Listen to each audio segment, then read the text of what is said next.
Good afternoon, everyone from Facebook. Well, try to say YouTube. I always say that because that's how it originally was from.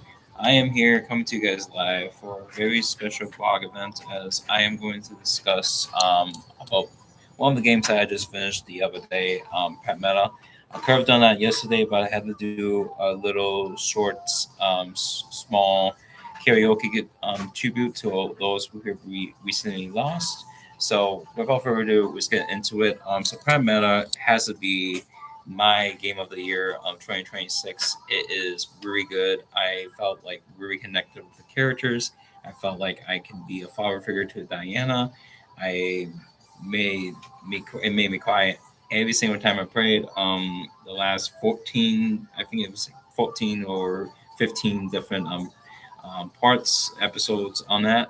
So I really think it is a good story, good character. It's only two characters that we mainly focus on. So I'm hoping that when we get more of this stuff, considering that Capcom said that this is a new IP, I hope we can get more of this content, either from DLC to sequels, prequels, expansions, continuations, all that jazz. But with how things ended, I kind of think that this should be the next chapter for both of the characters. I'm not going to spoil much of that because that's something separate, and I just want to get my voice and review out there so that way people know, hey, check this game out. This is really good.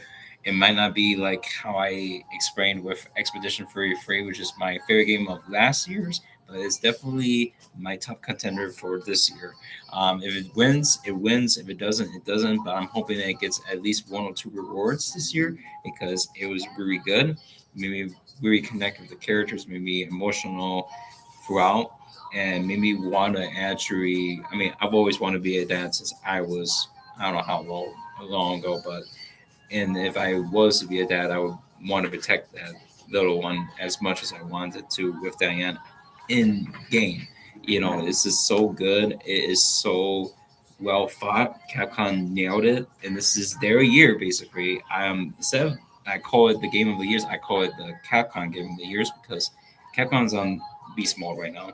We got Resident Evil 9. We have obviously Pragmata. Then we have the Monster Hunter. I think it was like Stories Free or something.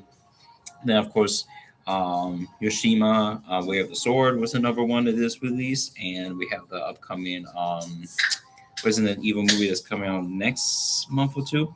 And then earlier this year, we also had Devil May Cry season 2.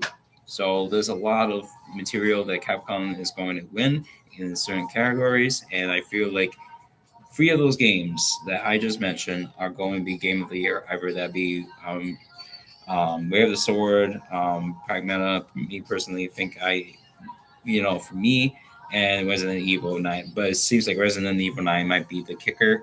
However, we shall see because that's until December. We just have to see with how Wolverine does, with how James Bond game first like came out to be, and there was another game I was thinking of that was another competitor for maybe Crimson Desert, and or what was the other game that was mentioned in here? Give me a second. I did make predictions about this. Um, Everyone just needs to put a pause. I am trying to look for something very quick. Oh, that horror game that's the sci-fi called Saros. So yeah, I really think that we think that Pac Meta is definitely up there along with the greats. I mean, this year has been good. Wait until 2027 though. 2027 is going to be something else. Like 2026 is just Capcom's year. 2027 is for all gamers. It's not just the one category. Just like 2025 was obviously the new Sandfall Interactive, which is the indie publisher that I adore and love, and I can't wait for new games with Expedition 33 as one of their first. Um, that was their year, and then Capcom's 2026. 2027 is going to be something out this world because you got Atania, you got Kingdom Hearts 4, you got Pokemon Winston's Waves, you got also That was another game that I was looking forward to next year that I'm drawing blank right now. But it is a good be a good year in 2027. 2026, my pick has to be PRAGMATA. I love PRAGMATA with the story, with the characters again. The whole setting was just it's something that something could happen. I mean, we all use this advanced technologies for certain things, and having 3D printing stuff would be out of this world, quite literally. I mean, this to the moon, and having it be at the moon first is this different atmosphere than what we used to and accustomed to with Earth. So I'm thinking with what things left off, we might experience both either moon and Earth or just the Earth to see what how that goes. I am curious to see how the world it looks different because this is obviously from the long distant future as a sci-fi thing. So I really am excited for what Pragmata has to offer in terms of lore, in terms of expanding stuff. This is my IP. A new IP that I do love just as much as Expedition 33. I don't know if I had to choose which one or the other, I would choose both. I'm sorry, it's just that's how I am because one is an action RPG from last year that I adore, and then obviously this one is a hacker slash shooter.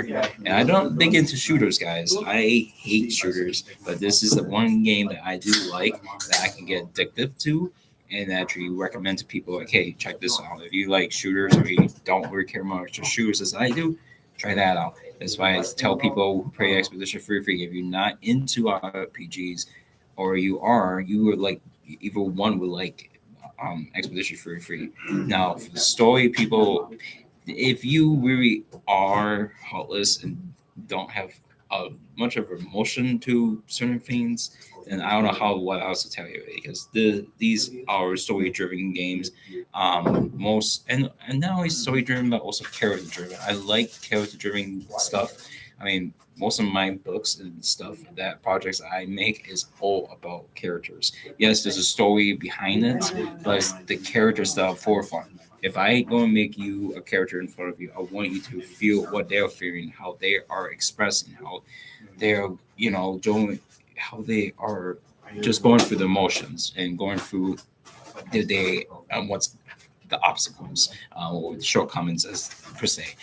So I'm excited to see what Capcom has in store with all their games, including Pragmata, obviously, because Pragmata is my new favorite. Diane is just a curious little thing, and she needs to be protected from anything. And I would die just for her. I won't die. She doesn't have to be my adopted child or real. I would do anything for that little one. So make this well known that Capcom really nailed it out of the park, and Pragmata is a good game. I cannot stress out about this. One day I will do a whole solid spoiler review on this game. But I figure I'll get my voice again out and say what I need to say. Because Pragmata is definitely my tier for game of this year, 2026. I don't think anything else would come close to it. Maybe, like I said, Resident Evil 9. Resident Evil 9 is definitely up there for most of our players, but who knows, maybe Wolverine or the James Bond. I almost said James Bond. James Bond could be the next thing that is 2026 material. But Capcom's killing it this year. I know my friend Demetrius will testify if he's around. Say hi if you are. I definitely would think that those are the top two that would definitely win Game of the Year. But my personal pick would be Pragmata. I just love Pragmata. I think it was different. I think it was unique. I love everything about the game, including Diana. The only things I did not like about it, though, was the platforming and the training simulators, and also the bot data. I did not care about getting like what's it called? What's his name? Uh, Cabin coin, and then having to waste that on a freaking data. Yes, yeah. See, I knew you were in the chat, so thank you for saying that. Yeah, because it is the best selling game right now this year, and PRAGMATA went and beyond to actually make sure that they made a staple of a new IP. So I'm excited that one of these games will actually make it on top. I'm just hoping that at least PRAGMATA will have a reward or two to acknowledge that, yeah, it was a good game. If it doesn't, I'll be a little disappointed, but I will still respect for any other games, including Resident Evil 9, that actually get it. So I hope you guys enjoy this. And PRAGMATA is definitely up there as one of my favorites. Again, I don't know where I would list it, above OBO Expedition Furry Free, but is as good right now to my personal taste and emotional depth into it. So I hope you guys enjoy this as much as I did, and I'll see you guys all next time. Have a fantastical and fantastic day. Peace out, y'all.